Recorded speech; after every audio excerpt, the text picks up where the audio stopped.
Hello, and welcome to Call and Response. That's Open Mike Eagle. And that's Baron Vaughn. See, I can follow you when you do this stuff. I was trying to trip you up. Not with my own name, you won't. You can trip me up pretty easily, but not with that. Okay. Well, that's good. Welcome to Call and Response. This is a good one. I say that like the other ones haven't been good, but I was just saying before we got on air how every single time that we do the show, I'm excited because we have such interesting guests. Genuinely interesting guests that we're genuinely interested in, which puts us in a unique position. Exactly. We're not talking with anybody about anything we don't want to be talking to them about. And, for lack of a better term, people have come correct. So I'm so excited. Now, how you doing, Mike? How you doing today? I don't know yet, honestly. I have no idea yet. I've woken up and I've done my morning routines and I've gotten ready to do the show. I have no idea how I am as an individual at this moment. Wait, no clue. Morning routines? You have multiple routines? Well, I think most of it just pertains to the time that I have in the morning before we get ready to do this, basically. How much time do you even have? Like, I get up pretty early, man. I get up at like 7:30, man. What? Yeah, I do. I can't help it. 7:30? I get up at like 7:30. I can't even help it. I say that like I'm not a parent of two young children. Exactly. That's It breaks you. 7:30? Surely a time does not exist. I used to think that single-digit morning times were a myth. I used to think they were a real conspiracy when I was a kid, and I was like, no, the world doesn't exist until I open my eyes to view it, which technically is a sound philosophical concept for a 7-year-old to be thinking. Yeah, there's adults that have made whole livings writing books from that same perspective. Exactly, and they're not, and any adult that is good at that is just saying shit a toddler said to them. What if the world, what if what I think is blue and what you think is blue is totally different? What do you mean, Jamal? Well, I mean, I'm not inside your experience. Is this not true? That is true. And I view the world through my eyes, so I recognize a certain spectrum of colors is blue, but that doesn't mean it's the same spectrum of colors as you. Yet both of us in our individual experiences recognize that color is blue. Anyway, can I have some ice cream? Oh, wow. That was great, but it made me feel like I was on drugs in the middle of it. It was intense. Watching me is kind of like tripping. I think that's why sometimes people there's watching me do stand up. There's laughter, but there's also gasping. There's also people going like, and also sometimes I hear like, whoa, like every now and then I get emotional sounds out of people, and I'm fine with that. How are you today? Me, I'm feeling kind of hyper, kind of hype. Interesting. A couple of different reasons.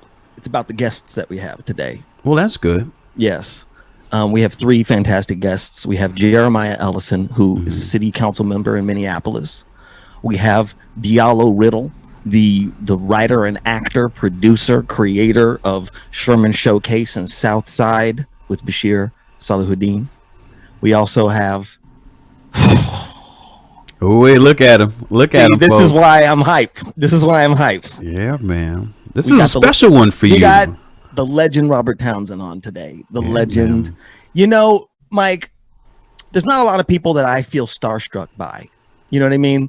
And I think that you might be similar. Like, you've probably been around famous people. I've been around famous people. I don't really care. Celebrity is weird, you know. Right. So all celebrity is that a lot of people like you at once. That's all celebrity is. It's like, hey, a lot of people like you right now. The most people like you at once right now. That's all celebrity is. But some people, regardless of their celebrity, leave true art. Yeah, and true art that, you know, really impacts individuals. Exactly. And, you know, so when it comes to somebody like Robert Townsend, for you and for me, but especially for you, it's not just about, you know, oh, a bunch of people paid attention to this person at a time. It's a different thing. It's about, like, you've spent a lot of time thinking about this person and their work. You know, and when somebody lives in your mind like that and you get to talk to them, it can be a very intimidating experience. Absolutely. I remember when we did New Negroes and we got Doom on a track. Yeah. And you flipped out. You kind of flipped out, but it was also like every Doom track you've heard. I mean, you've collaborated with Doom a couple different times, but every single time, especially when I listen to you and I know you're on a track with Doom, that's when you bring the heat. Yeah, I got to show out. Okay, I'm gonna track with Doom. I'm gonna track with one of my heroes. Got to bring some heat. And it's you once said that guy's been in my head for a long time. Right? Absolutely, exactly. And it's true for Robert Townsend. I have been influenced by him in ways that I don't even understand. You know, I'm not trying to be like him, but I follow in his example of trying to be like myself. Exactly. That's what Robert Townsend taught me. But I also think there's and you know, one of the themes of this episode is community. Yes. And for me, knowing you personally, community has always been really important to you. And I think that one of the great examples we have of somebody creating community, especially Black community in comedy in history, is when, you know, Robert Townsend really hit the scene, and with movies like Hollywood Shuffle and The Five Heartbeats, and you know, and being a part of like the same community that In Living Color sprang out of. And it's just like, it's one of the most perfect encapsulated moments of Black community and comedy. And so it's really easy to see how that could have a giant influence on you. Well, absolutely. I mean, and it's like I said, it's the example that I even this, you know, call and response is born out of. Can you hear that? Yes. Sound. Yes, Okay, yes. that's my dumb laptop doing dumb stuff. Sound like it's trying to email you. Because I once spilled water on it. It's trying to email me now. I never keep my laptop on sound. It's the worst. Mhm. Anyway, back to what we were talking about. Yeah, I mean, call and response, New Negroes, a lot of things that I have done have always been about creating a community, reaching out to a community, bolstering a community, and sounding off to the community. You know, a long time, the homie David Perdue, Atlanta comic, once asked me, why did I create New Negroes? And I said, to go like this, and see who will respond. There you go. You know what I mean? And that's my call. And this is the response. And it's because I'm following an example of somebody like Robert Townsend, who in all of those movies you mentioned, in the TV shows that he's created, in the careers that he's helped bolster up, you know, there's a selflessness and a kind of rising tide raises all ships that I take from him. I think Diallo Riddle will agree with me, because we're gonna talk to him about that. And I think that he and Bashir do a similar thing. I think that you do a similar thing in hip hop. We try to do a similar thing in hip hop and comedy. It's always like I want to you know, surround myself with people I love, who I know are talented, who I know are capable, that are, for some reason or other, have been locked out or denied the amount of access that they should have had, you know, a long time ago, usually because black. But but besides that, you know, obviously people are capable, and I love being able to show that off, to be like, yeah, they've been over here knowing shit, you know, this entire time. What are we about to say, Mike? It's, you know, beyond even being black, I know for me as an independent creator, somebody who's not typically I'm not typically doing business with giant corporations funding my efforts. It's usually smaller entities funding my efforts. And because of that, you know, like as an independent artist, I don't survive without community. It just doesn't happen. Like if I don't, you know, like we're going to have Jeremiah Ellison on in a moment, who's from Minneapolis.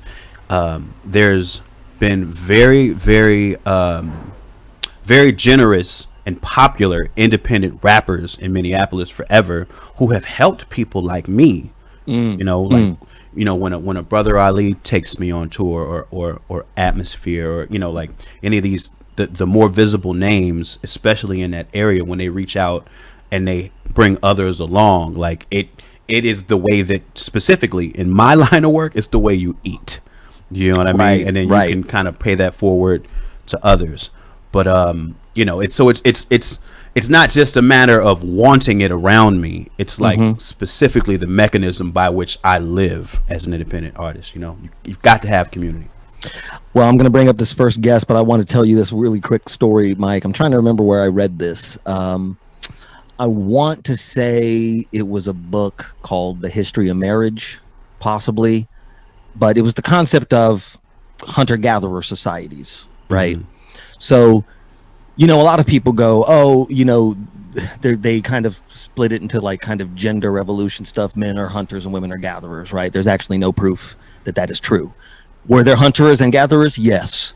Was it always men and always women? No, of course not. People switched, right? Or changed roles, whatever. Point is that the hunt was very unpredictable. Gathering was the most consistent way of getting food. But when you hunted and you caught the buck or the cow or the buffalo or whatever the heck you were hunting, and you brought it back to the tribe, who would take the smallest piece and who would take the biggest piece? This is what they always think, right? People go like, oh, I hunted, I deserve the biggest piece. Apparently, that is not what happened.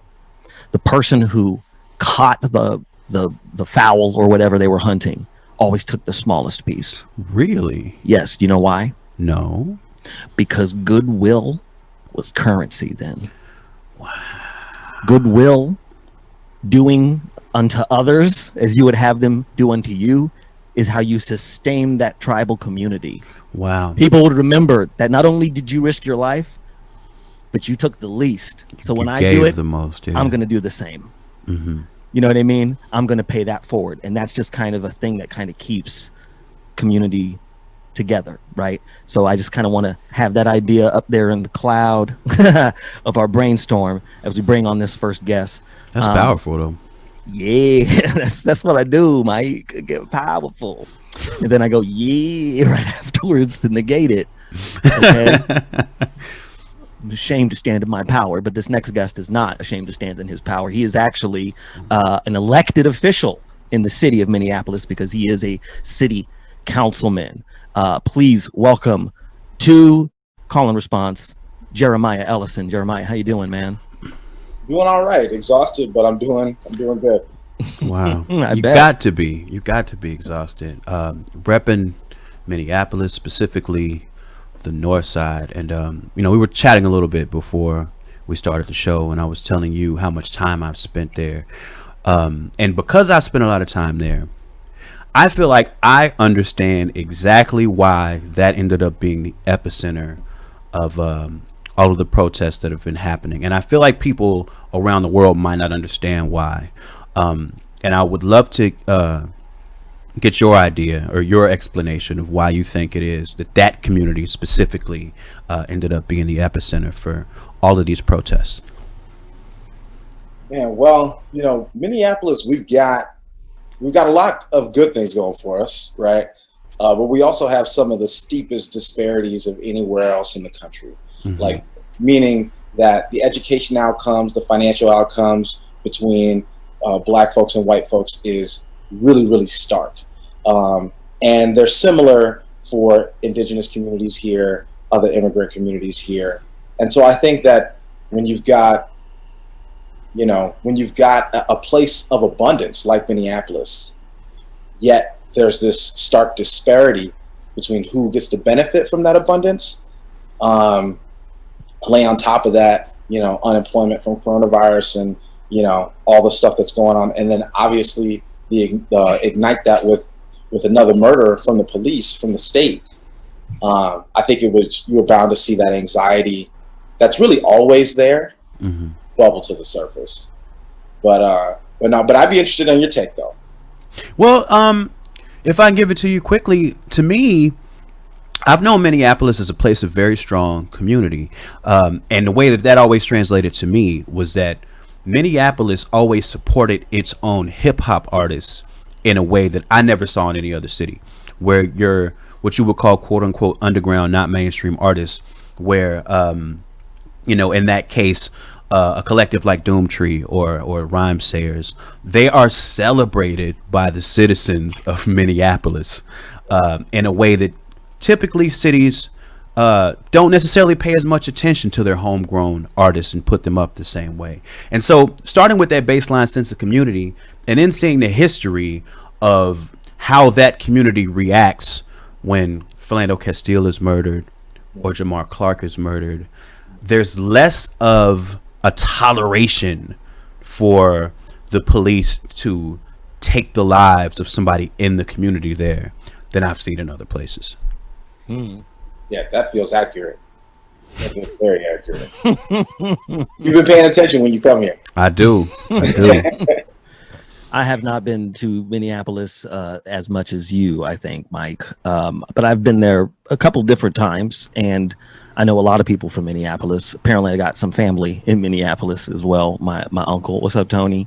And and we just talked to Ernie Hudson on the show the other day, who is in Minneapolis right now as well, and has had a long relationship with that city. But every time I go there, I do feel that sense of community. There is something about Minneapolis where I'm like, there is a pride, and I've known a lot of Minnesotans, but of course, a lot of people from Minneapolis. I had a friend that used to call it the Minneapple, and and people from different generations, that they're so proud, of Minneapolis and what Minneapolis has created and what it offers. And when I go there for stand-up, man, the stand-up community in Minneapolis is tight, and they support each other.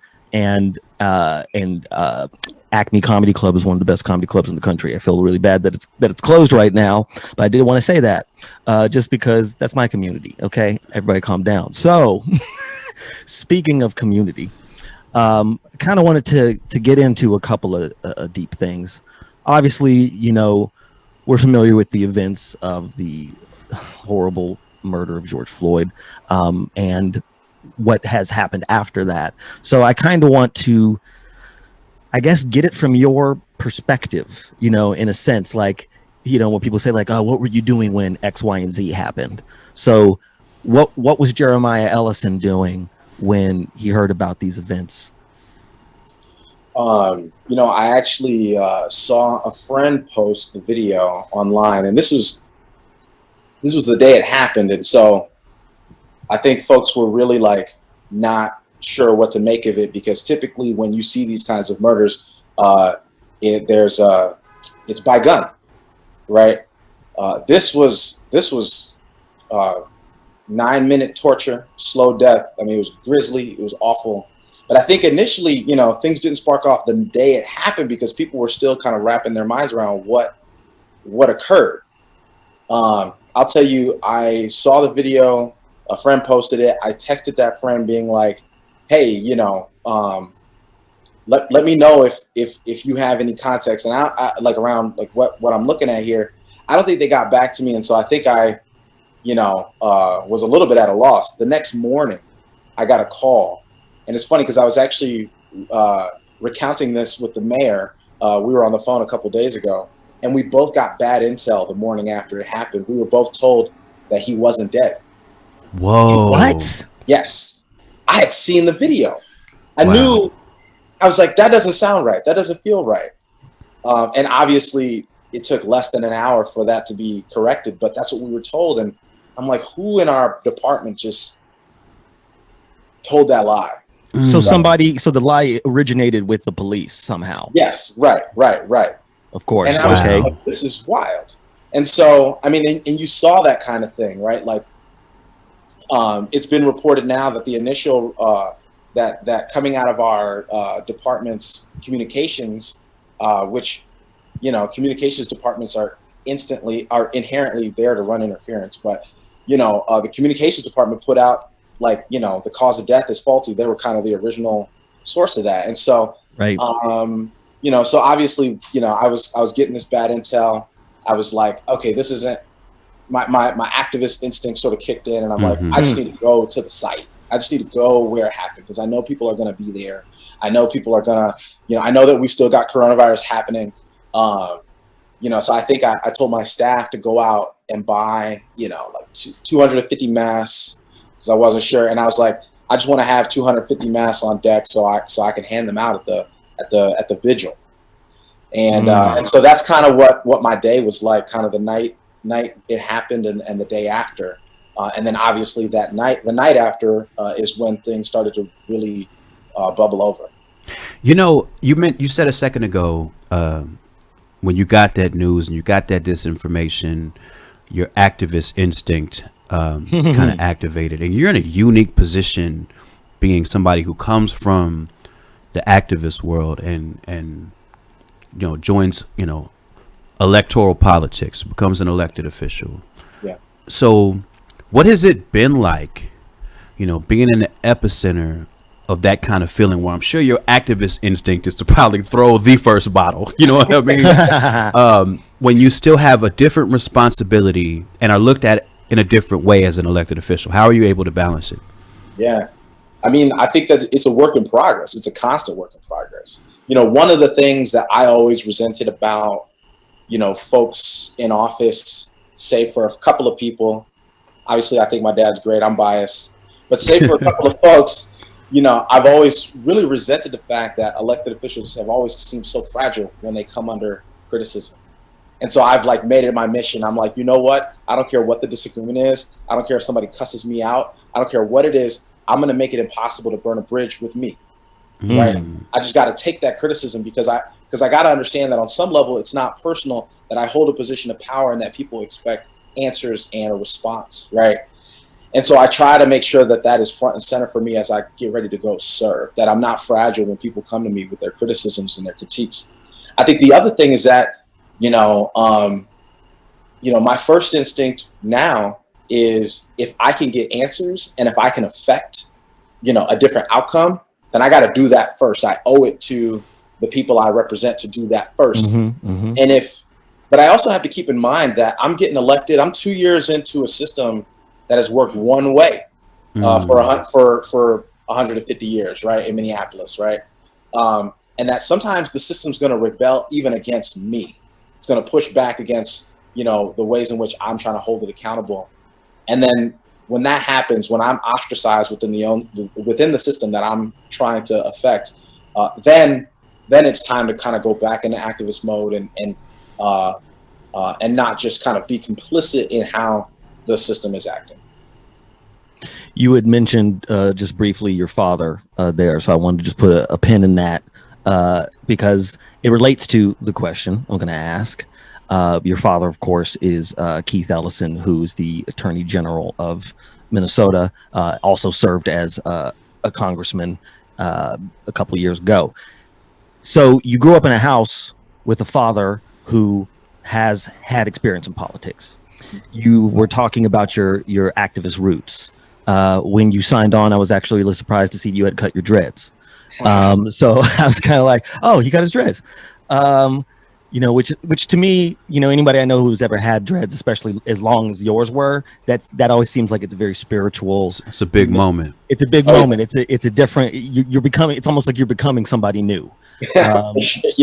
Shedding a skin. But and I guess that's what I'm talking about. Is that this is what I'm talking about? The genesis of Jeremiah Ellison, right? Yeah. So it's kind of like considering all of those things and what you said before we actually got on air, which is why did I run? You know what I mean? When you ask yourself that question, considering all the things that I've said, you know, your father, your activist roots, your longer roots when you had dreads, what kind of answers do you come up with when you ask yourself that question? Yeah, well, you know, I think the thing that I really like to keep in focus is there's a lot of different sort of colloquial terms for an elected official, right? Like politician is one of them, but the one that I always land on is public servant, right? Like, and that is the term that I most resonate with when I think about what my job is, right? It's the service. And, you know, there have been times where, you know, this was a big thing because on my campaign, when I ran, you know, obviously I have access to people who know how to run campaigns, but, you know, I told my dad, I'm like, hey, look, I got a different way I want to run my campaign. And so I actually employed a lot of friends, a lot of folks who really don't, they don't really mess with electoral politics, right? But they say, okay, well, we believe in you. And so we're going to wade into this and we're going to see what this is about. And I remember one time where I was having a campaign meeting and I had a mix of folks, right? I had some folks who had been doing campaigns for a long time. I had folks who, you know, who I was bringing in from my activist circles. And there was this question from a lot of the folks who have been a part of a lot of political campaigns where they were like, are you willing to do anything to win? And my answer was no. I said, we've got our premise. We've got our theory of change. And and I think we can win on that. And if we lose on that, then the ward wasn't really ready for it. The district wasn't really ready for it. And we just got to be okay to lose on our premise. And they walked away from the campaign. They said, I can't, you're not serious if you're not willing to do anything to win. That was the message I got from a handful of folks who were maybe a little bit more entrenched in the political machine. I like to think we've proven them wrong, that I am serious, even if I'm not willing to do quote unquote anything to win. But that was one of those points of tension. I like to think of that when I serve. It's not my job to keep this job no matter what, right? I've got to continue to govern on my premise of change, on my theory of change. And if I lose, I lose. And I just got to be willing to live with that. But I'll tell you what, if I made a decision that I felt like was wrong for the sake of maintaining my position of power, and then I lost anyway, how do you live with yourself, right? To me, I'd rather lose on my premise than make too many concessions. So that's where I like to try to keep things, and it makes things a little simpler for me. You just articulated my problem with most politicians, that the obsession with winning by any means trumps who it is that they're trying to serve. Absolutely. With activism being at your core, naturally your politics are going to be a little bit more progressive than the establishment, and what people might be used to. But it seems as if the environment there is really ripe for it. And, one of the pieces of evidence we can see for that is that You all have voted to successfully dismantle the police force in Minneapolis. And from your perspective, just please tell us all how that went down. Yes. We haven't voted yet. We made a Okay. commitment. We made a public commitment. And I think we're going to meet that commitment. But there's going to be some steps, right? The police all across the country have basically a monopoly on safety, right? And people want to feel safe. The problem is that, and this is the reason we have antitrust laws when it comes to big business, although they don't always work. But when somebody has a monopoly on a product, on an outcome, that means that they have a lot of power in deciding, how that gets distributed, who gets what, right? And the police have played that role. And I think what you've seen in the past is that, at least in our department, you've seen the police maybe not out and out say, but they have insinuated that if you're too vocal about calls for accountability, that they are going to basically strike on safety. They're not going to provide safety. And so I think that is, and right now, we can't prove this because it's been too short of an amount of time. But there's a big question about whether the police are doing a work slow now. Right. And whether they're, kind of relinquishing their duty to keep people safe now. I think that only proves the need for us to no longer give police a monopoly on safety, right? Do we need to have a response for example, an active shooter situation? Absolutely. As we create this new system? Absolutely. But let's be honest, that's not mostly what we're dealing with. Mostly what we're dealing with are, guys, for example, who might be trying to buy groceries with a fake $20 bill, right? And we saw that in the case of George Floyd. Did we need to have 4 guns present in that situation? Right. Did we need anyone with use of force training, right, present in that situation? The answer is obviously no. We had a situation last year where a guy was threatening to kill himself. He was having a mental health crisis, and the police showed up, and because he had a knife on him, they shot and killed him. Is that the right way? Is that keeping people safe, killing people who are threatening suicide? I think that's not the way that we should be keeping the public safe. I have real questions about whether or not that's effective or the best way to go about it. I think the answer is no. And so I think that what we want to do as a council is we want to break down all of what the police do and ask and take a real inventory of whether or not force, a gun, whatever is needed. Because in most of what they do, they're not responding to violent calls, right? And so right now, the next few steps, aside from making the commitment to do so, we passed a resolution sort of codifying that commitment. Right now, we're trying to pursue a charter change. For the folks that don't know, the charter is basically like the local constitution. In our charter, we say that we have to have it. We force ourselves to have a police department. And so if we want to do anything that isn't the police, we first got to change that. We have to change that from police to the Department of Public Safety, which is what we're going to do. Because if the bottle's only labeled police, then only police can go in it. If it's called public safety, then we can put a lot more in it. And then police don't necessarily have to go into that bucket. So that's our next step. From there, we want to engage the public to say, what are all the ways in which you expect to be kept safe? And then we've got to have a response to that. So that's sort of our trajectory as of right now. What a novel idea, asking the public, asking the communities what they think. Weird. Yeah, we had the honor of having Melina Abdullah, who works with Black Lives Matter LA. She's professor of Pan-African Studies here in LA as well, who has been instrumental in helping some of that happen here in LA as well. She and a council member named Herb Wesson have put forward some the people's budget and just kind of trying to figure out, and their thing is creating a system of people who respond instead of the police. Like if someone's having a mental health a crisis, send a mental health professional. If somebody's having, basically like that, like we're sending police to do things that police shouldn't be doing, right? Yeah. So considering that, I'm curious as to where else you might be looking, where you're looking at for models, and if there are any places, whether it be in the country or the world, that you're kind of studying to get ideas from. Yeah, well, I've got kind of two tiers to that. I think a lot of folks have talked about Camden, New Jersey, which is where I think the only place where they've kind of completely dismantled their police department. I'd say, so we're looking at Camden in terms of, okay, what did they do in order to sort of break apart this dysfunctional department? But then on the results side, Camden just kind of ended up creating a new police unit, which is not what we're looking to do.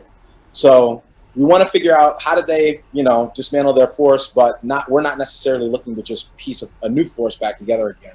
So for that, we're looking internally somewhat. We have a few programs, right? Like we have the Office of Violence Prevention, which is where we have our gang violence intervention unit, which is this non-police unit that works with guys who are involved in that lifestyle and works with them to figure out what their needs are in order for them to exit that lifestyle. It's been actually really successful, more successful than just sort of arrest and punish and prosecute in reducing violence, that specific type of violence.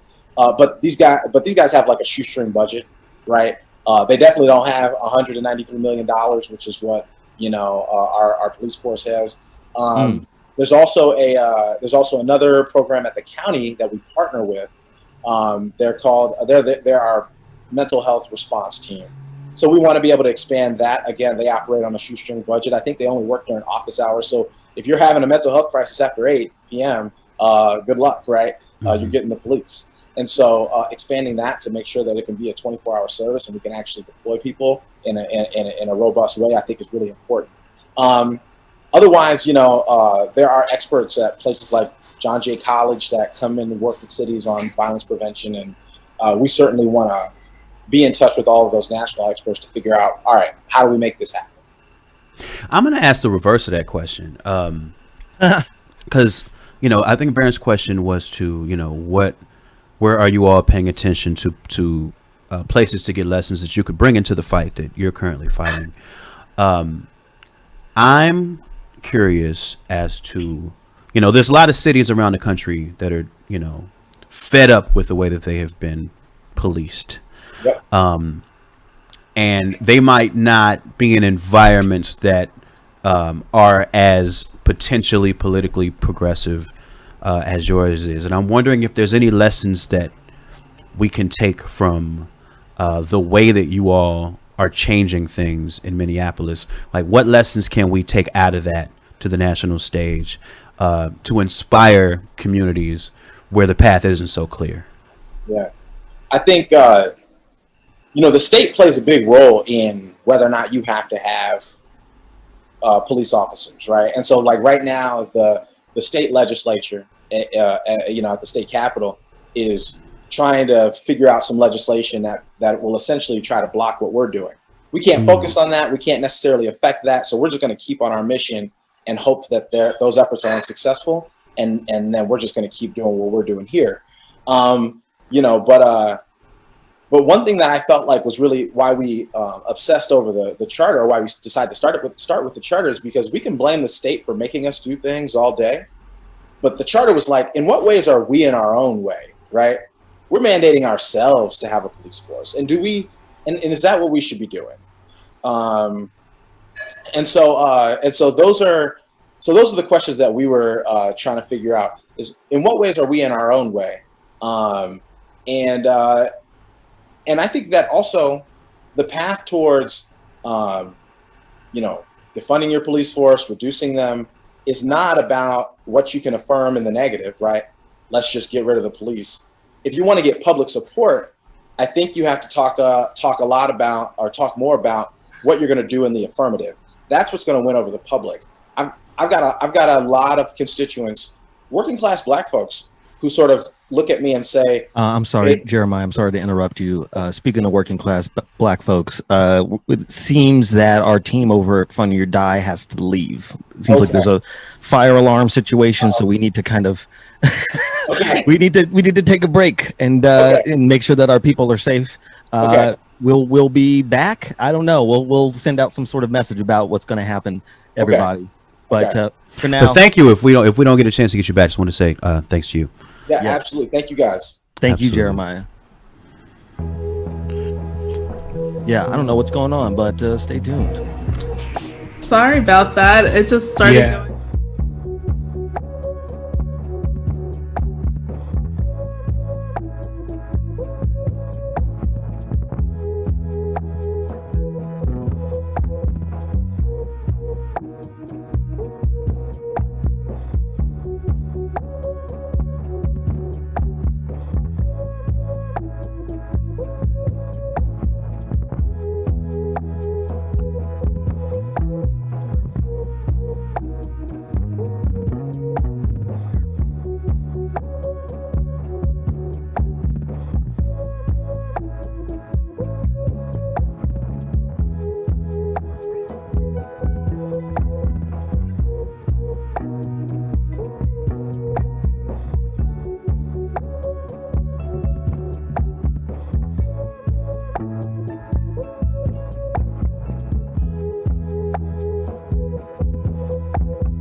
Yes. What happened?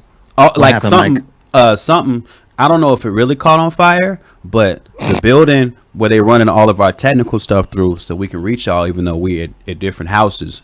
An alarm there went off that Fire made alarm. people at least think that something was on fire, and so they all had to get up and leave, which meant we had to stop. Which means we had to stop. But now we're back.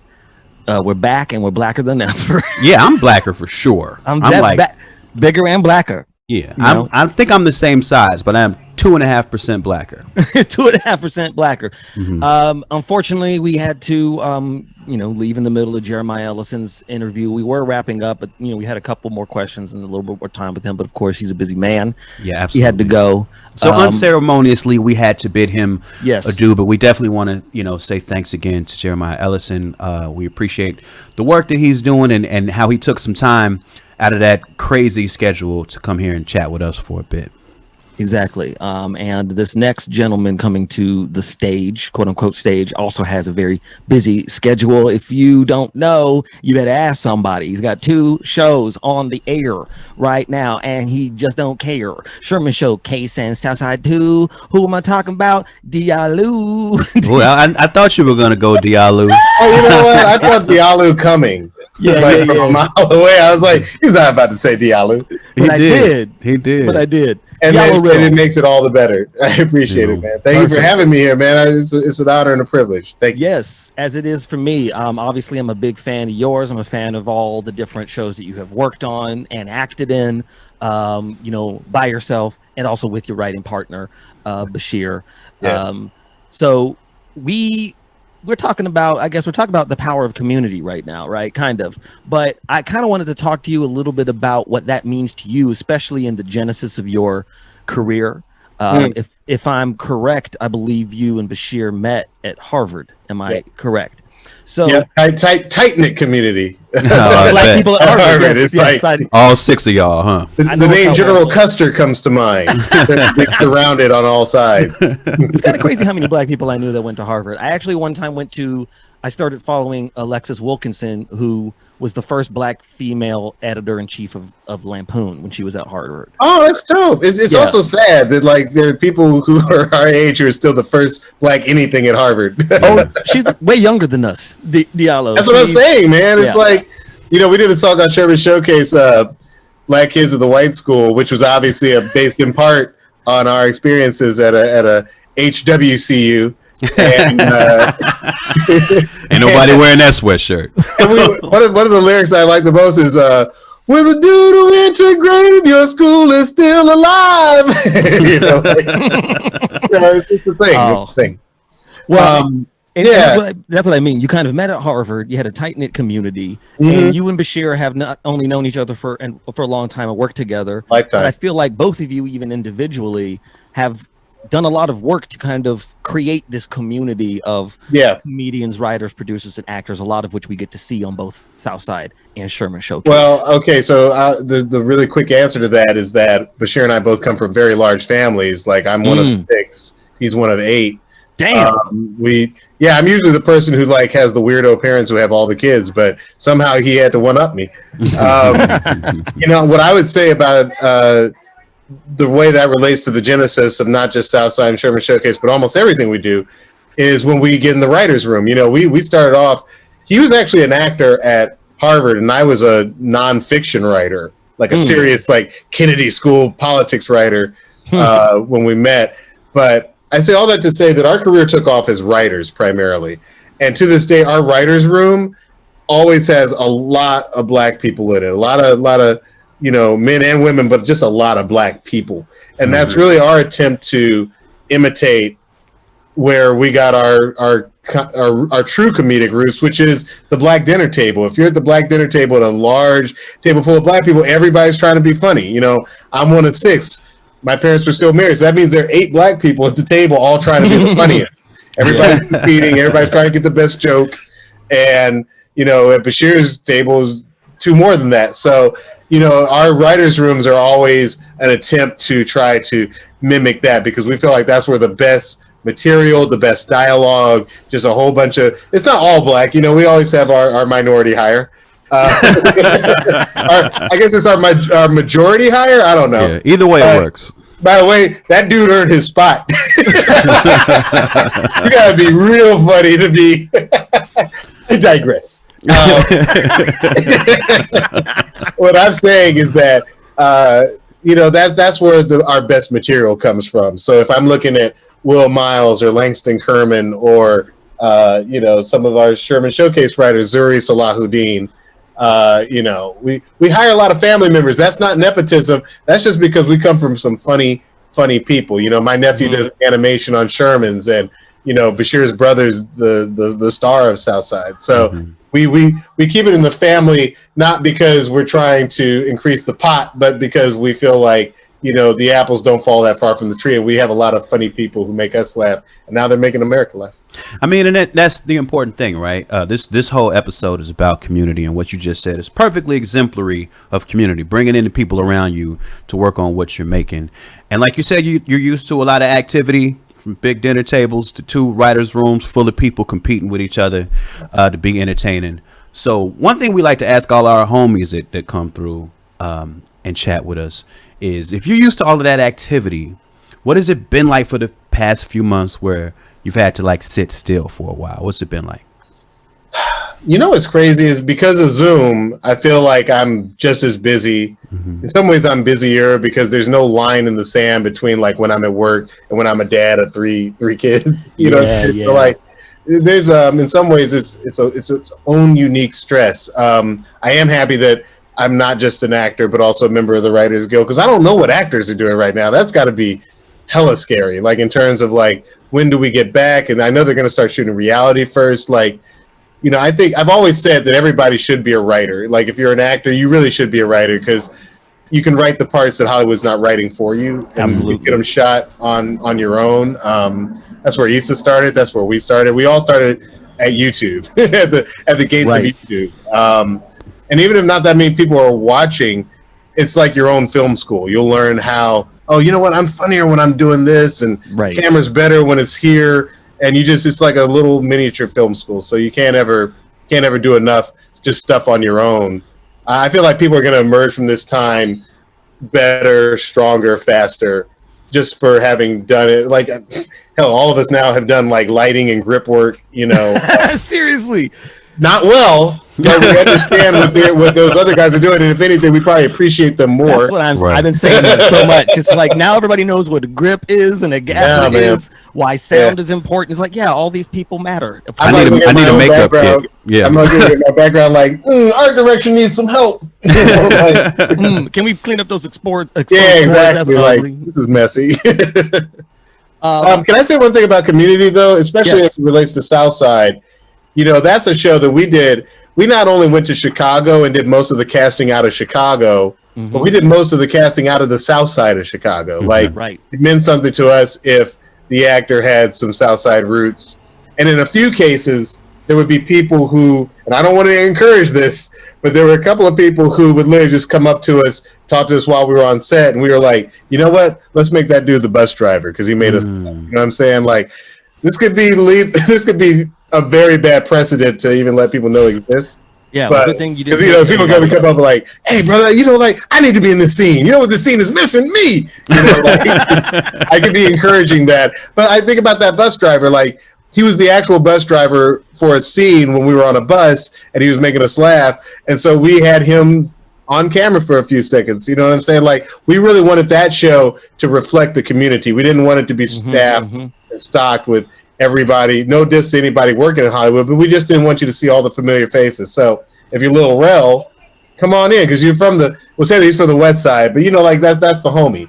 Chicago, yeah. Yeah, and there's a unique line between what the West Side. There's a subtle line between the West Side and the South Side, but it wasn't he came through on some, I'm from, Buffalo Grove. You know what I mean? that meant a lot to us. So, but as a South Sider, I gotta say it feels very authentic. Thank you. It really does. It reflects the neighborhood I grew up in, and you don't often see that on the screen. And you need to see that more, because there are politicians who demagogue it. I'm me and the director Michael Blyden. We're the only people with no childhood roots in the South Side of Chicago. And literally from the writers to the people you see on screen, everybody's from the South Side, you know. And by the way, when we were doing Brothers in Atlanta, the famed project that we had at HBO for 4 years, I remember it. That they killed brutally. For it. Mask off.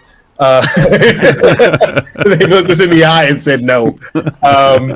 You know, like that was similar. Like I had some of my boys from high school, you know, from the SWATs, and I had, you know, just a really good group of Atlanta actors ready to go. You know, the only person there who wasn't from Atlanta was probably Bashir and Brescia Webb, who, by the way, I had no idea that years later I'd end up on a show with Brescia Webb. But yeah, first time I met her, I cast her as, you know, my girlfriend on Brothers in Atlanta.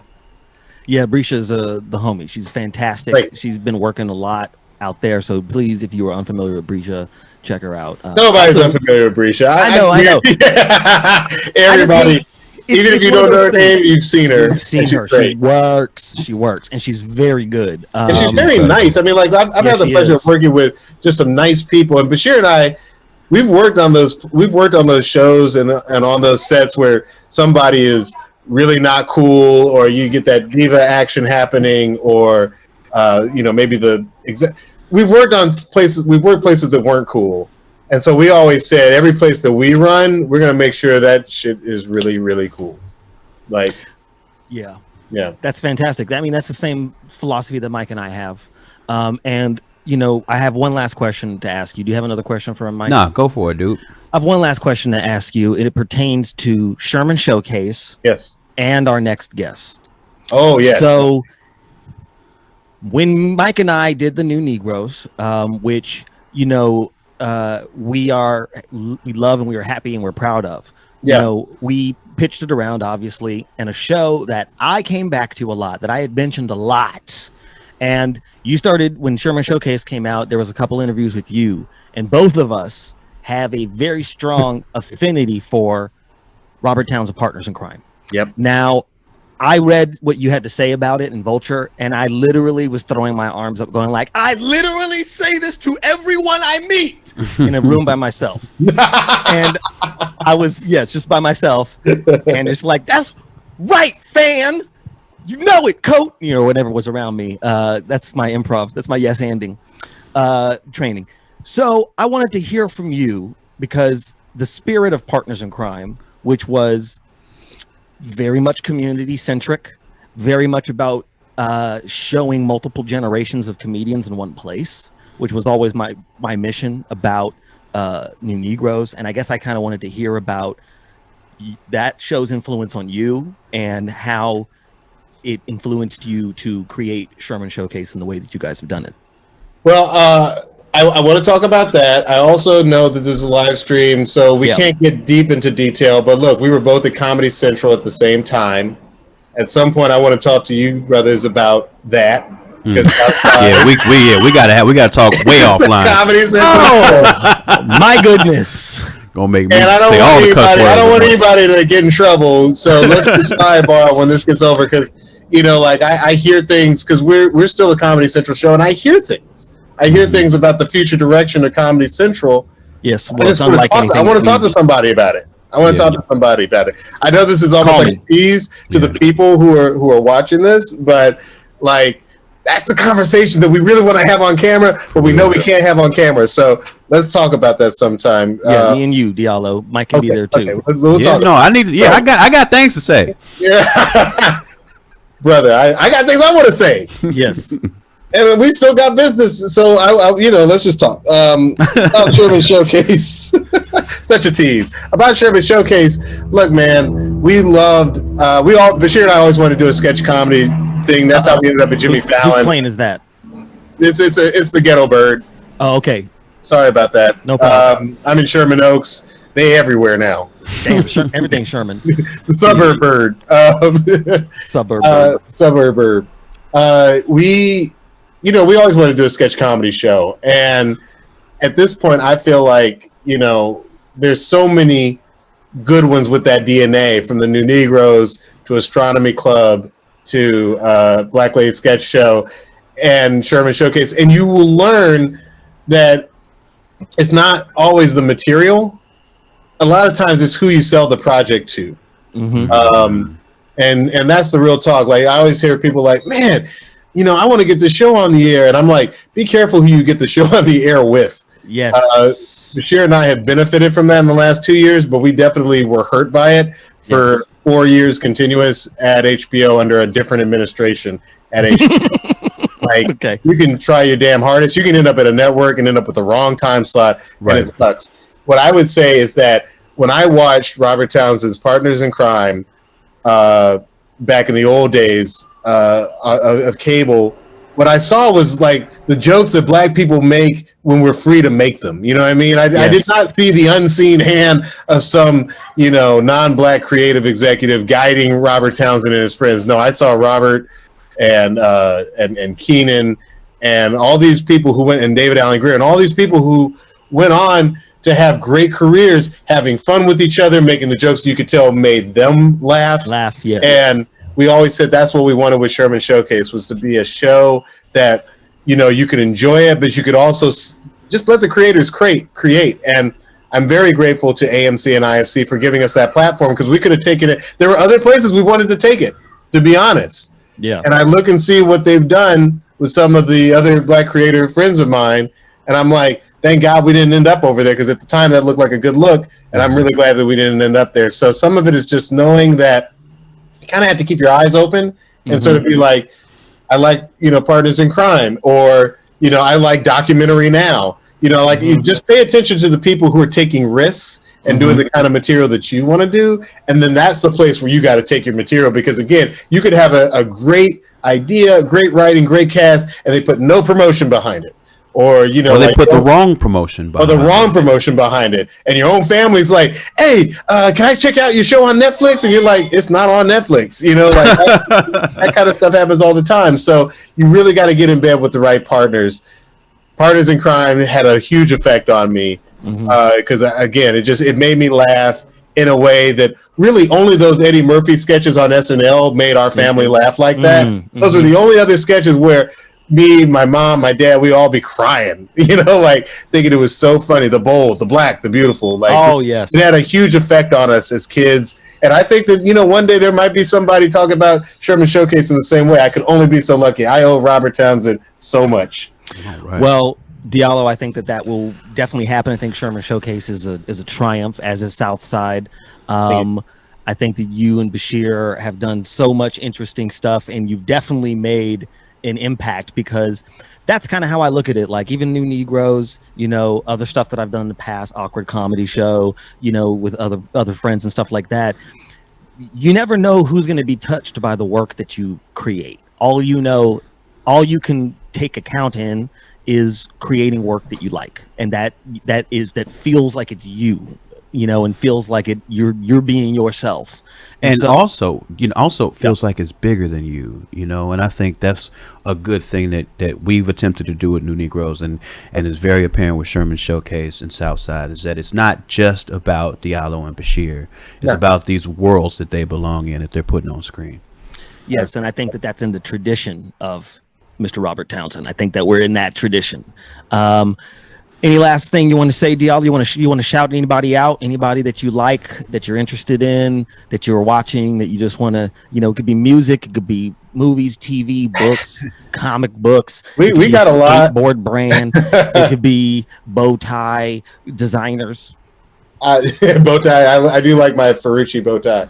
I will say this. I should probably mention that the soundtrack for Sherman Showcase is on Mad Decent, which is a Diplo's label. You know, they're another crew that basically said, look, you don't even make what's traditionally Diplo's type of music, but we like it a lot. We like you and Fonte, from Little Brother, Viceroy, our DJ, you know, collective, and the Knox. You know, like that's on Mad Decent. Check out the music; it means something. Check out the Sherman Showcase Black History Month special. It's available on IFC at AMC.com. When we made it, we had no idea how timely it would be. But, you know, but I say all that just to say the people I want to give a shout out to right now are Will Miles, Langston Kerman, Alicia Cowan, Sultan Salahuddin, I'm going to forget somebody now. I'm trying to name all the wonderful writers, Bennett Walsh, Bennett Weber. I'm trying to name all the wonderful writers that we have, Chauncey B. Ragland, Washington, all the wonderful writers we have on Sherman Showcase and Southside, because Zuri Salahuddin, because without them, you know, it wouldn't be nothing. Evan Williams and Emily Goldwyn. Those are my people and everything. Chandra Russell. Oh my gosh, Chandra Russell. This is why you should never try and do this in real time. You can leave out the wrong person. I know. I'm thinking of people that you haven't said yet. So I think I got both rooms. You know, said one name that you didn't. But there are people like Akilah Green. Okay. And you know, who and Demi Adijabogwe, who like we've worked with on some recent stuff that hasn't come out yet. I salute to my wonderful Black writers and non-Black writers who we work with. They're special. They work hard. We work them hard. We check every joke 3 times, and hopefully it comes out good. That's what I want. Well, thank you very much, Diallo. Thank you, Diallo. Thanks for giving us some time, man. We appreciate you in the spirit of the community and everything, you know, that y'all do. It takes a village to write these scripts, man, for sure. Indeed it does. Diallo Riddle, everybody, watch all of the things that he has ever participated in, and things that he probably hasn't participated in, but make you go, you know what? I bet Diallo fucks with this. Just go and do it. Go do it, and beware his brother, Tom. So my son is my father's middle name and my son's name. So there you go. Oh no, you got some Tom. I'm a Harry Potter fan. I know why I'm dropping that right now. All right. Okay, so we're going to take no breaks. No, we got to keep pushing. We got to push on. We got to keep pushing because we have a fantastic guest coming up right now. We were just talking about, me and Diallo were just talking about his show, Partners in Crime. I used to love this show. I still love the damn show. Yeah. It was, like I said, I got to see all these comedians in one place. Not only the person who created and hosted the show, but also people like John Witherspoon, may he rest in peace. People like Robin Harris, may he rest in peace. Right, absolutely. I saw, who else did I see on there? LaWanda Page, Paul Mooney, all of the Wayneses, Sean, Marlon, Keenan Ivory, Anna Marie Johnson, just all of these people who this man worked with. And he had a crew at the end of his first film. The end of it is a old-fashioned sort of credit roll where he very specially features every single person in the damn movie because they were all working. They were all working actors. And he's just like, hey, did you like what you saw? Hire us, bitch. Here's the face, here's the name. And all of those people have had very interesting, very long careers. This person is a hero. I said there's only a few people that I would get starstruck by, right? I'm trying to be chill. I'm going to tell you who these people are right now. He's one of 3 people for me off the top of my head that I'll get weak in the knees around, right? One's dead, okay? British playwright Harold Pinter. He gone. Wow. Steve Martin. And our next guest, Robert Townsend. Please welcome Robert Townsend to the show. We got a clip to roll, I believe, to lead in. Oh, see, I'm already too excited. Show the damn clip first. Well, Meteor Man, I play a superhero. We come out August 6th. It's an incredible movie because one, it's a human superhero. You see superheroes that can fly, but I think what drives this real character is the heart of the character. Here he is. Yeah, look from the film Soldier's Story, Mr. Robert Townsend. Hey guys, how you guys doing, man? Doing great, man. So honored and grateful to have you here on the program. Yeah, Mike, I'm going to let you ask a question because I won't shut up if I start. Well, okay. There's something I'm particularly fascinated with, given everything that's going on right now. I'm fascinated with the idea of what it must have been like to been making films here in the community that you were surrounded by in '92 around the time of the LA Rebellion. I'm fascinated by what that environment must have been like to create in, and I wonder if you have any insights you can share about working in LA on the kind of work you were doing at that time. You know what's really funny is that I remember we were shooting Meteor Man And Yes. this is when they had the verdict came out about Rodney King, and the whole city started to burn. And we were shooting, and all of a sudden we were downtown shooting the hospital scene with LaWanda Page, and I'm looking through walls and seeing people's clothes and all of that. And then Yeah. the city was on fire. And I just remember,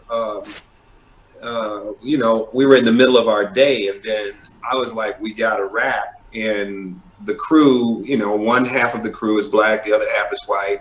And then we saw Reginald Denny get pulled out of the car. And I just remember in that moment, I was like, it's a wrap. Everybody go home. And I could see my crew, the white, crew members were like, and I said, get home safe, and then everybody was like, hey man, I'll drive with you, make sure you get, because it was a crazy time, and so when I, look at, George Floyd and all the, action that's been going on and all the protests and all that stuff, which is beautiful, but it reminded me of that time. Well, you mentioned the film Meteor Man, which I do want to talk about. I call them the Holy Trinity, is what I call them. Hollywood Shuffle, The Five Heartbeats, and Meteor Man. All very different films, but if there's one unifying theme, I guess, that would tie them all together, it's about having a voice, and it's about being able to speak for oneself.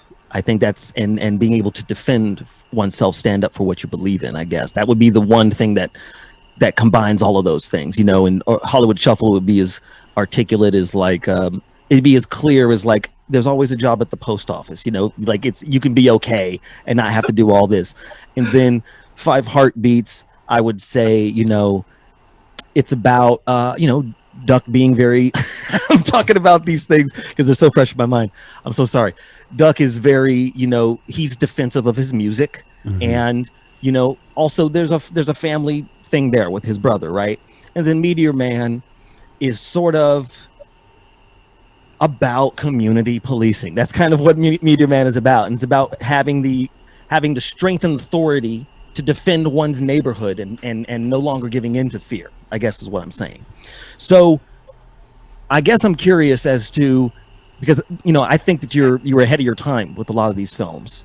With Meteor Man in specific, though, I guess I always want to ask people, that very classic artsy question, like if there was a question that film was the answer to, what was the question? And what do you think about the model of Meteor Man in terms of what people are thinking about today in terms of policing and being afraid of the law in their neighborhoods?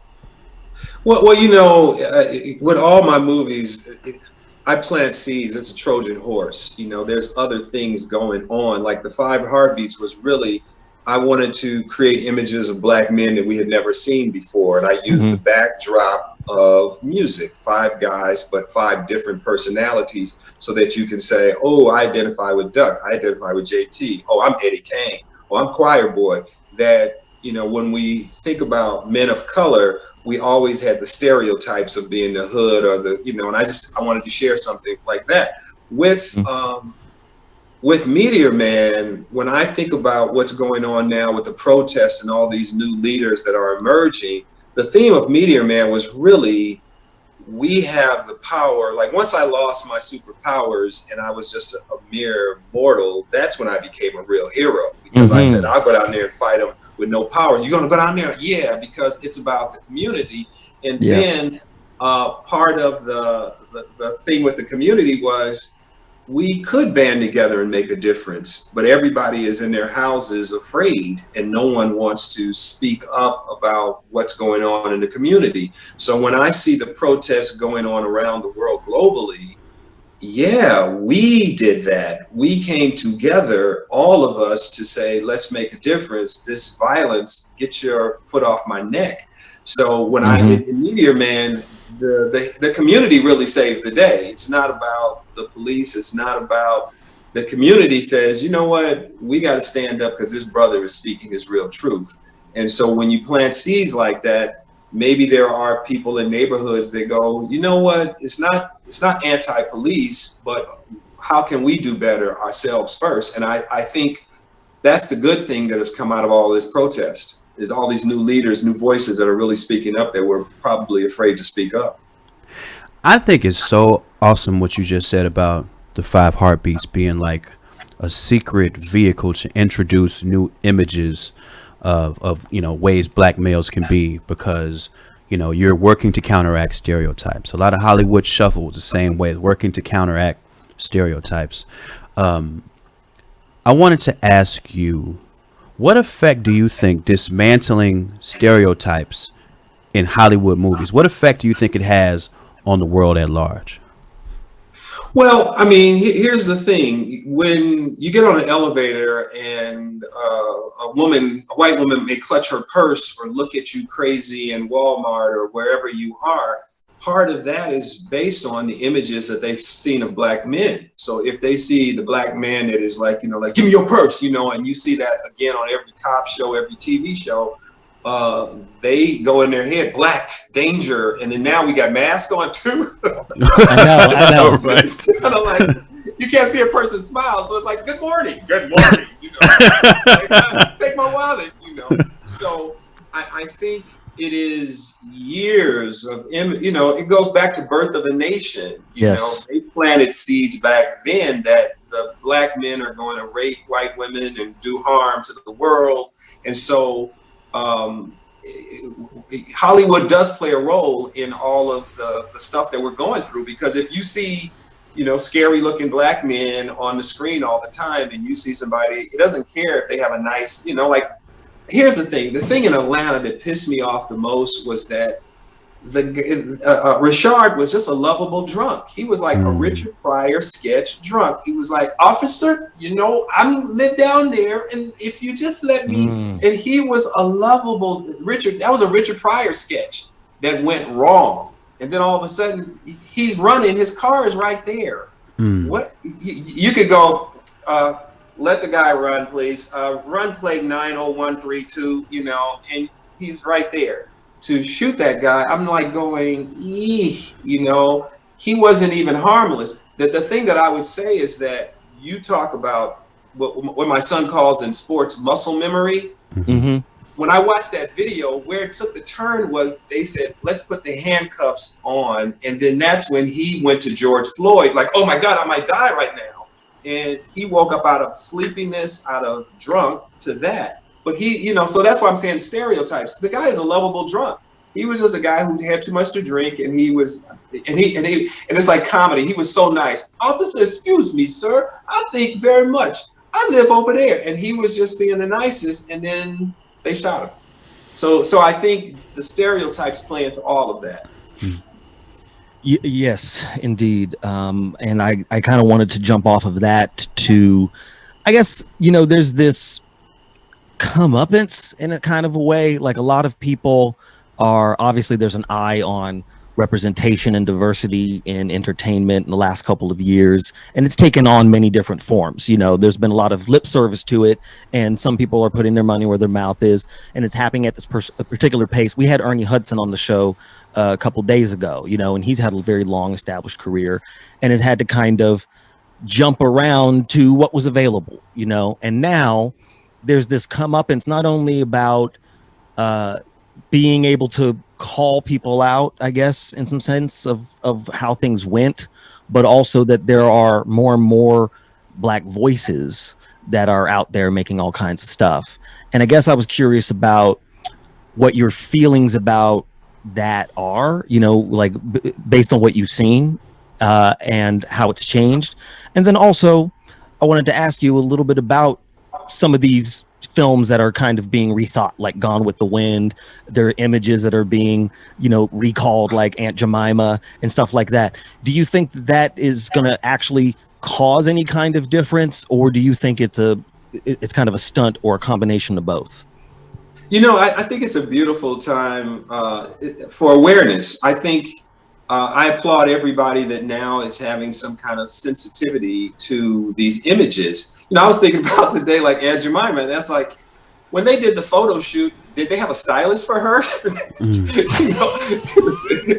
it was like, it's just like, like she said, no, I want my hair like Bessie Smith. It's like, no, you don't put the rag on. You don't have the rag on. It's gonna be perfect. They didn't give her a choice in how she looked, because I was reading, there was this thing online today, the woman was talking about how dare they take down Aunt Jemima, and part of the thing to me was that they wanted a certain image of us, like this woman in the kitchen cooking and hard working and all of that.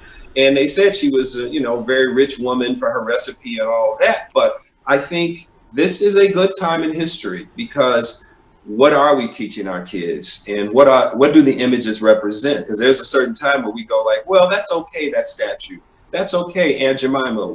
Why couldn't she be fly? Why couldn't she look like an entrepreneur, like they did the ladies on Virginia Slim, and she had a certain look and swag? But if they say we want a certain image, we want to keep that image. So I really feel this is a good time right now. I see a lot of talented, content creators that are saying things, and I just see all these new voices being born. So for me, being a pioneer when, Keenan and I were fighting for images and just fighting to say what we had to say with no money, I think now is a beautiful time. I think what's coming out of this, like even with you guys right now having this conversation, this is beautiful that you guys have a platform that you're educating people, because I don't really say, bad guys, good guys, bad guys. I think there are people that need to be educated so that you can say, that's not cool.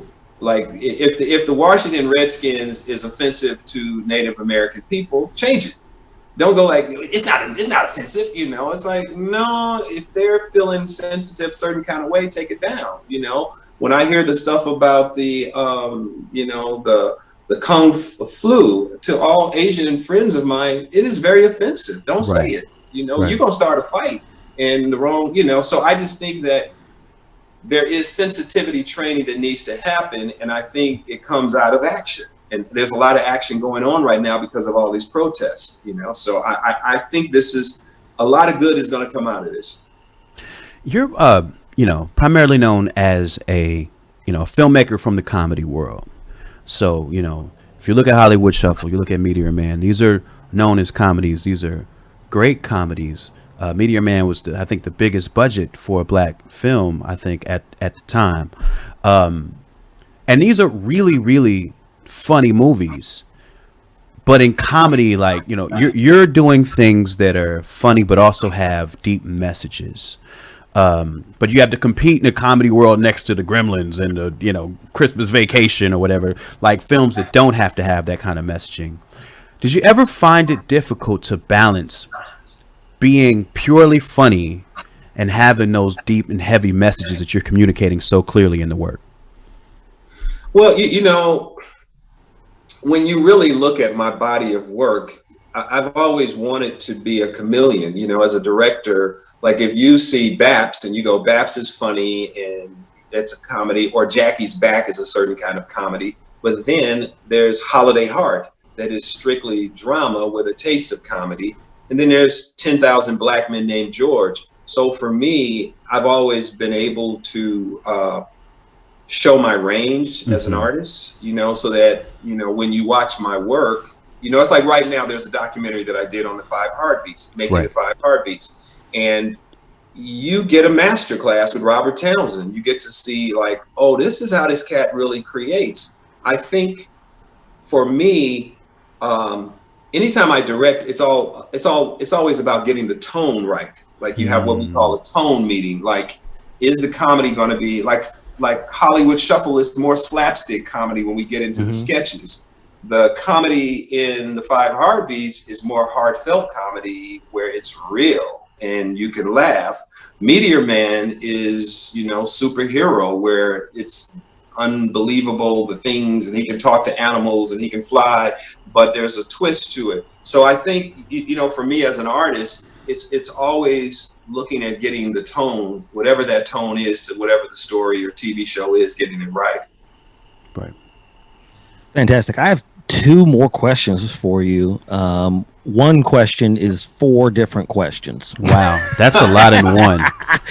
Well, I do want to ask you about this real quick because, Yes, we're talking about what we call the Holy Trinity, or at least I call it the Holy Trinity. But those are like, you've made many different films. You've also directed, and by the way, the documentary is on. Is it UMB? It's everywhere. If you want to see Making the Five Heartbeats, it's great, by the way. It's fantastic. iTunes, YouTube, it's everywhere. So you can just get it tonight. There. It's out there. Go check it out. You also did a really great interview with Lena Waithe, where she talked to you about the documentary and kind of your process making that film. I also wanted to talk to you about, because you have directed a few comedy specials, in particular, a little comedy special called Eddie Murphy Raw. Now, wow, exactly. Now, that was a concert film, if I'm correct, right? That was like that's kind of a genre that doesn't really happen much anymore. A couple people have tried to do it. The homie Eddie Griffin has done such things. I think Cat Williams, Kevin Hart have done like concert films. But back then, Pryor kind of owned that idea of the concert film. And then here comes Eddie Murphy Raw, right? So we all know who Eddie Murphy was and all that stuff. But I guess I kind of want to ask you, as a person who was not only a friend of Eddie's, but also a stand-up comedian yourself, how did you decide how that was going to look? Because you kind of created a look for the comedy special that I think has continued to be copied in a lot of different ways. It's very influential. And so I guess I was thinking, like, how did you decide how to shoot that? Like, what was it that what were your priorities when you were trying to capture that comedy special? Well, when you have Eddie Murphy, and Eddie is he's one of the comedy gods, you know. I mean, he's Richard Pryor, Eddie Murphy. It's in that other lane. You want to capture his material and make sure you don't miss anything, because this man has 100 characters. He can go in and out. He's physical. He's verbal. You know, he's making reactions. And so it was really like being on the road with Eddie and just studying what, he was going to do and how he was going to do it. Ernest Dickerson was the DP on that. Mm-hmm. And Ernest really brought the look, because, we shot with film. And so we wanted to have a film look. But at that time, Richard Pryor's Live in Concert was the concert film standard. To beat. That was the standard. And so we just attacked, it, to do the best. But when you got Eddie Murphy, my job was really, really easy. I would tweak him a little bit, but his instincts are amazing. And it's just, we shot for 2 nights, and you're talking comedy gold, And the beautiful thing about Eddie that I've got to say is that he had a very unique voice. Not many comedians have a unique comedy voice and just are fearless, and Eddie is beyond fearless. I mean, he was back then, and he still is to this day. Well, I'll be in touch with you about my special. I'm not even joking. You heard it here. Baron Von, Robert Townsend. It's a collaboration. We doing things. So I lied. I have 2 more questions now. I do want to ask you about Parenthood as well. The Parenthood. Yes. That is a show where you wore so many different hats. You were starring in it. You co-created it. I think you were writing episodes. You were directing episodes. You were doing every single thing on that show. Having come out of film, what was that like for you?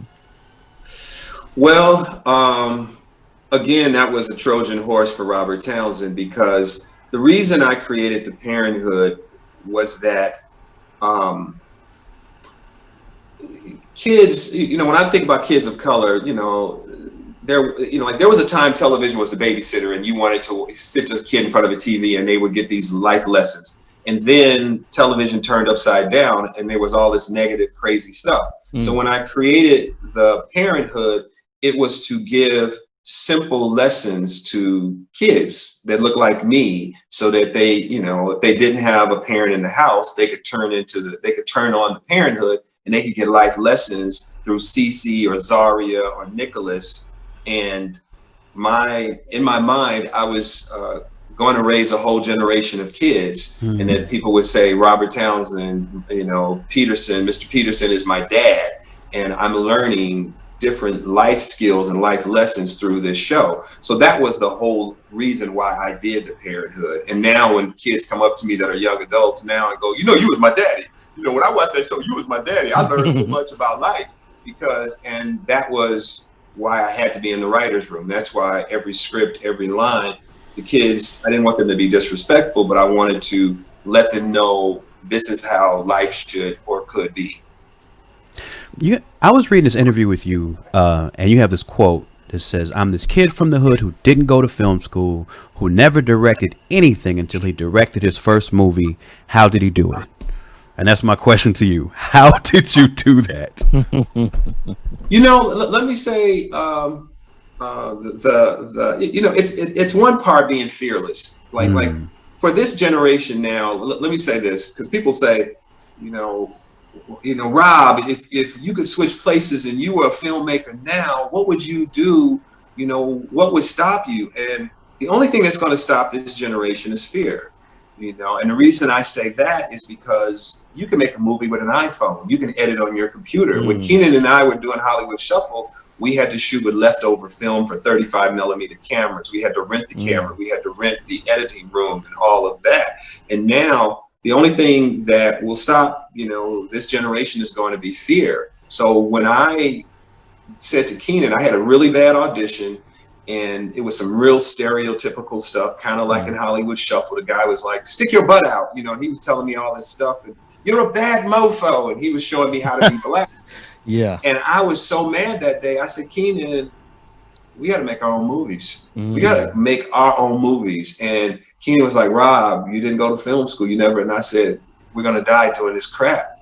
And then Keenan goes, you know, and this is where you talk about ride or die, you know, your boy that's like got your back. Keenan was like, Rob, you ain't never made a movie, but I believe in you. We could do this. And that's amazing. When we started. So it was like just me and him against the world, and we won. Fantastic. Well, in that tradition of, again, community, collaboration, stuff like that, friendship, my last question is me actually yielding it to a couple of young comedians who are fans of yours that I love. So the first one is from David Perdue. Shout out to Atlanta's David Perdue. He actually had met you on the set of Love Is. He had worked on that show, and he said that you had asked him to write 20 jokes for a bit because you didn't know he was a stand-up. And he said that he had written some stuff and you laughed at it, and he felt like $1 million because Robert Townsend laughed at his jokes. And then by the end of the day, he had written 20 jokes and he showed them to you, and you're like, oh, you didn't have to do that. And so the question is, why'd you make him do that? No, not really. Well, you know, can I say something? It's funny because he's playing a writer on a TV show. Yes. As a technique, I would say, don't pretend you're a writer, really write some jokes, because we're in a room and I'm shooting and there's a long table and it's like a writer's room and nobody has nothing on their pads. And I'm like going, pretend like we're writing a show, guys. Think of a joke. And so then when I said write the jokes, I saw him come alive as an actor. So when I said really write the jokes, then instead of like being on camera going, he started to like go, oh yeah, he was really writing jokes. Yeah. So then when I had the cutaways on him, it was money because he was really thinking like a comedian and a writer. And then at the end of the day, the exercise was him to work his muscles, because if he's pretending like I'm writing, you know, it looks fake. And he's a really funny dude. He really wrote some funny stuff. So I was just like, wow, you know, but here's the thing, you guys are the new generation, and whatever I can impart, I'm here to do. So, but he did some great work on the show. Fantastic. Next question. Io Debery. Io is a very funny young writer who she works on a bunch of different TV shows around. She wanted to ask if there are any, speaking of new generation, if there are any young Black artists, comedians, filmmakers that are exciting you right now. You know, well, you know, there's a lot of different, you know, who makes me laugh, and it's like I like Twitter, the Instagram comedians that make me laugh, that I think are really funny. Haha makes me laugh. Little Duval makes me laugh. Ace Vane. A lot of cats that I just think have really crazy sense of humor. So, it's just different people. And I just like a unique point of view and coming up with something like really silly. So. And the last question, I'm kind of combining some questions here because I want to give a shout out to Troy Walker and Shalewa Sharp, who are also homies. Troy is out of Denver. Well, he lives here, but he's from Denver. Shalewa was from Atlanta. This is combining their questions. It's just kind of what are your thoughts on how to use humor to process all of these different kinds of things that happen to us, all this trauma, all this drama, and all this diorama? Well, the thing that I would say is that because I am a student of Richard Pryor, there is a lot of comedy in what's going on right now. And I think what I learned from Richard Pryor was that there is a way to take comedy, say something about a tragic situation in a funny way, find the right point of view into the joke, whatever that joke is, and it could heal people. Comedy is the biggest medicine you can give a person, because laughing has been proven to heal. And so I just think we can go crazy looking at what's going on in the world, or we can say, okay, how do I do my part as an artist? How do I educate people and say, you know what was messed up about this situation? Yeah, brother died. Like when I saw the whole thing with George Floyd, the most disturbing thing for me was that the cop's hands was in his pocket. And I was like, wow, his hands are in his pocket. And that was, as a director, I was like going, interesting. His hand is in his pocket. So he's just relaxed. Casual. Casual. This is everyday business. So our job as artists is to find that unique perspective, to find the comedy that can heal. Like Richard Pryor, when Richard Pryor would do stuff and he says, you ever be the only black person at a party and white people are real funky? Hey, you're taking too much air here. And yeah. Taking up all the area. Yeah. Taking the whole area, and the way he would do it, it made you laugh, but then it made you think. And so part of the good news and the bad news right now with young creators is that everybody has a camera. That's the good news. And the bad news is that everybody has a camera. Right. Because, because there's a lot of stuff, and we have to be careful because there's a lot of black on black film and television crime going on, and it's created by people that look like us. So that's where sometimes we got to be kind of careful. Fantastic. Robert Townsend, thank you so much for being here. When this pandemic is over, my people will be in touch with you about the special. Mike, you got anything to say to Robert Townsend? I just want to say, we live in a moment where we often don't get a chance to give our legends their flowers. So I want to call you a legend to your computer face. And just thank you for a lifetime's worth of work, and I still have more to dig into and continue to process, so just thank you for that. Hey man, thank you guys so much for having me today, and like I said, just meeting your energies through this, and I got to thank you guys for all the shout outs on Vulture and everything. I just appreciate you, man. Just fly higher, fly higher, fly higher, spread your wings. Oh, yes. That's a beautiful thing. Oh, Robert Townsend, everybody.